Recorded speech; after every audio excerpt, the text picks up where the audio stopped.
Only a few years ago, we were a discouraged people. Because we were the first to lose our jobs when Old Man Depression came along and the last to get them back, we struggled vainly to regain our bearings while depression, fear, and failure stalked the nation. A tenth of the population of the United States, we formed as a race over a sixth of the unemployed. 1 out of every 4 of us was on relief. In vain, we sought for something to restore our confidence, our hope, our courage. Without jobs, we had no money. And without money, we could not purchase food for the hungry mouths at home. Our only hope lay in charity. Hunger drove our people to the bread lines. Anxiously, we waited for some sign of better days. Then came the federal government's work program. One by one, it took us out of the bread line.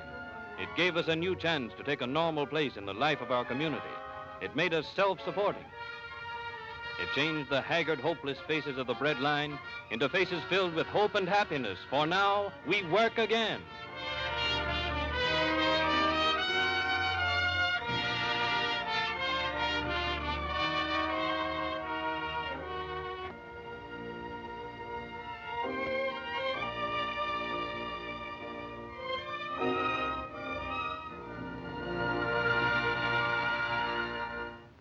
Unskilled laborers, the forgotten men of past generations, now work steadily at decent wages. The nation over, they're building and repairing schools, public buildings, community centers, and airports to meet the changing needs of our modern world. In one project at the nation's capital, 1,200 men are employed in improving Bowling Field, grading, constructing runways, building hangars, and administration buildings. In addition to the hundreds of unskilled laborers who were removed from relief roles, many skilled workers are employed in this important improvement project. Hundreds of homes have been freed from the bondage of poverty as their breadwinners find security and hope in their new jobs.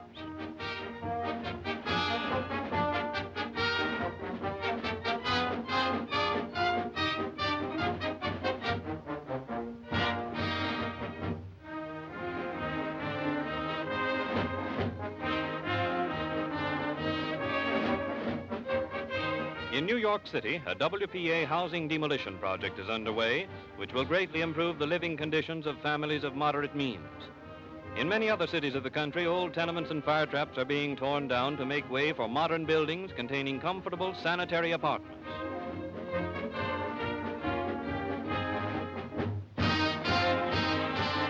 At Colonial Park in Harlem, as in many other congested areas, WPA workers have constructed a huge swimming pool and are now completing a bathhouse which will accommodate 4,100 persons. In this construction project, skilled workers are employed, utilizing the knowledge of their trades gained in the days before depression.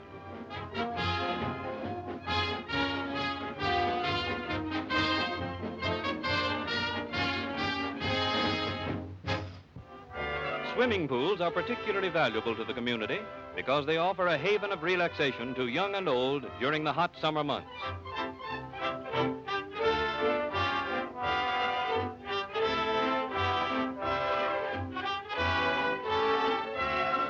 At the same time, swimming pools remove children from the crowded city streets, providing every safeguard to prevent such tragedies as were all too common to the old swimming hole.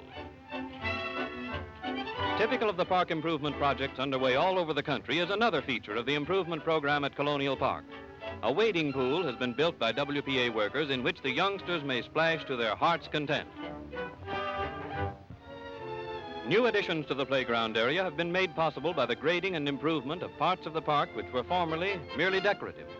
Even the youngest children find plenty of opportunities for play under watchful supervision.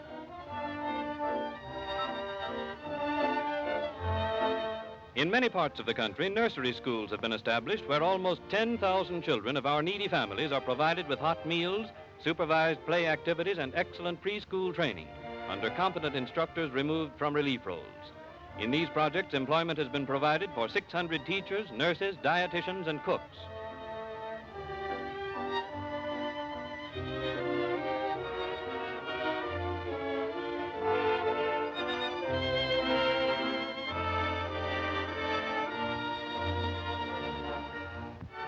At the other extreme of age, more than 300,000 adults have learned to read and write for the first time in their lives. Eagerly they study, realizing how very much a little knowledge can mean in our modern workaday life. Teachers drawn from relief roles instruct them in useful subjects such as arithmetic and foreign languages. In Harlem, where a large part of the population is from Puerto Rico and Central and South America, A knowledge of Spanish is valuable to workers, shopkeepers, and others. In this class, elementary instruction in the spoken language is given by native teachers. In cooperation with the National Youth Administration, 26,500 young men and women are employed as instructors, laboratory assistants, and clerical helpers. Thus, they are enabled to continue their education.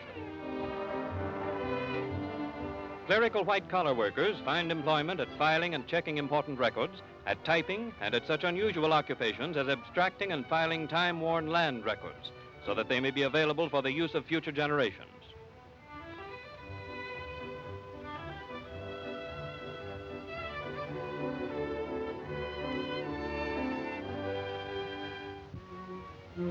As part of the program of rehabilitation and the conservation of human resources, a number of household training schools have been established by WPA.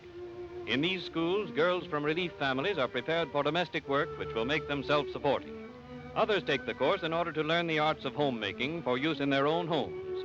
In modern kitchens, under competent instructors, the girls are taught to cook and to prepare salads and other delicacies which add much to everyday meals.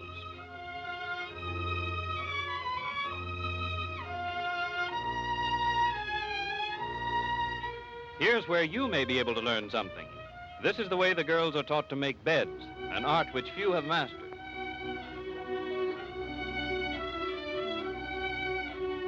These household training courses have already sent hundreds of girls out into the world, well equipped to secure domestic positions and able to command skilled workers' wages. Health education is an important part of the WPA program. At a number of health centers in large cities, qualified instructors teach groups of women first aid methods and the proper care of children. The care of the sick is also taught by trained instructors at health centers throughout the country. These projects which you have seen are part of a broad national educational program through which WPA has helped millions of children and adults. In a number of communities, sewing rooms have been established in which are employed women who are the breadwinners for their families. Here, garments are made for distribution to needy families.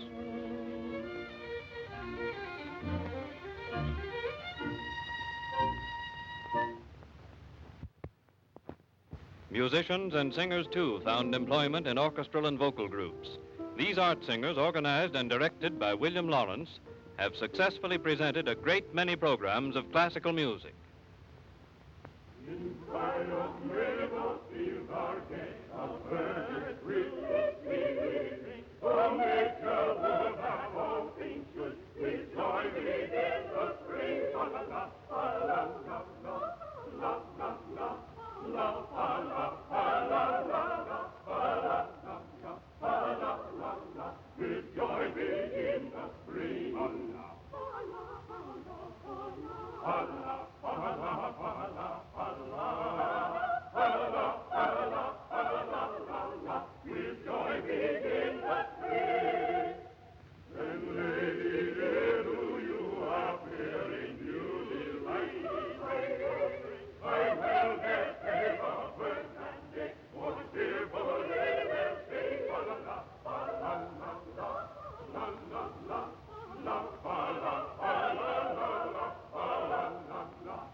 One of our greatest contributions to the world of music is the spiritual, recognized the world over as a fine example of the folk music of America. This choir, directed by Juanita Hall, presents our traditional music in all its beauty.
Under the Works program, musicians, artists, writers, and actors contribute their share to the cultural development of the community. The Negro Theater Unit of the Federal Theater Project produced a highly successful version of Shakespeare's immortal tragedy Macbeth, which far exceeded its scheduled run in New York and was later sent on a tour of the country. The scene was changed from Scotland to Haiti, but the spirit of Macbeth and every line in the play has remained intact. In this contribution to the American theater and in other projects under the Works program, we have set our feet on the road toward a brighter future. And I care not if thou does for me as much.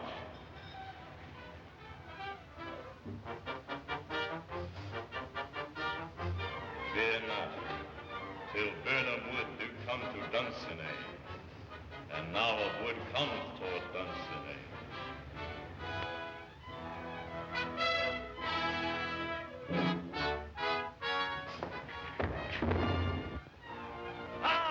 Arm and out! There is no flying hess, no tearing here. I begin to be weary of the sun, and wish the estate of the world were now undone. Ring the alarm bell! Go, wind! Come, Rack! At least we'll die with harness on our backs. What's he that was not born of woman? Such a one am I to fear or none. Let me find him fortune. Tyrant, show thy face. I cannot strike at wretched turns, whose arms are hired to bear their staves. If thou beest slain and with no stroke of mine, my wife and children's ghost will haunt thee still. What is thy name?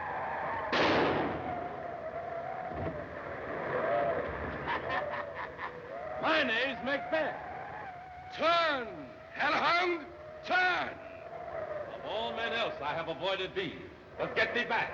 My soul is too much charged with blood of thine already. Then yield thee, coward, and live to be the show in the gaze of time. We'll have thee as our rare monsters are, painted upon a pole, and under it, here may you see the tyrant. I will not yield. Though Burnham would be come to Dunsinane, yet I will try the last. I have no way. Lay on, Macduff, and damned be he who first cries, hold enough.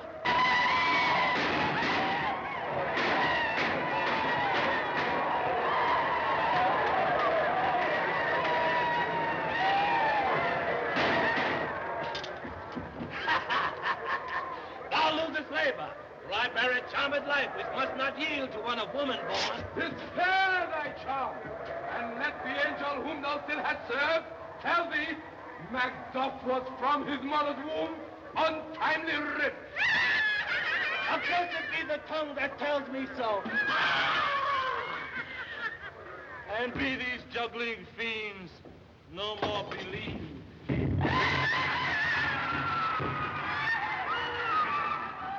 Hail, King!